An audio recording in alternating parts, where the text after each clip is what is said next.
kagalakan. Sabi niya, bakit hindi mo subukan na lumapit sa ating Panginoon? Marahil sinubukan mo ang maraming bagay sa iyong buhay, pero bigo ka pa din.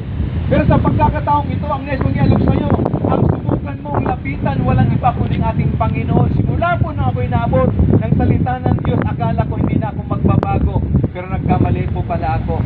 Dahil ang dating manginginom, dating nagdudroga, dating nagbibiraos dyan sa PN, nagbibiraos dyan sa Sangli Point, nung panahon pa na meron pang mga kano dito, napakarami pong beer house dyan sa PN na yan, magiging sa Sangli Point. At naroon ako sa beer house, kumakanta sa video okay, beaches pa nung mga panahon na yon. Akala ko ganun lang ang buhay. Pero nung ako'y naabot ng salita ng Diyos, meron pa pala ang totoong kahulugan ng buhay kapag tayo'y nasa ating Panginoon. At ang buhay ko na yun, mga kaibigan, di lang man nakakahiyang sabihin na ganun ang buhay ko, pero ako'y nagpapasalamat, hindi ko po ikinahiyang sabihin yung aking dating buhay, sabagat ngayon, ako po'y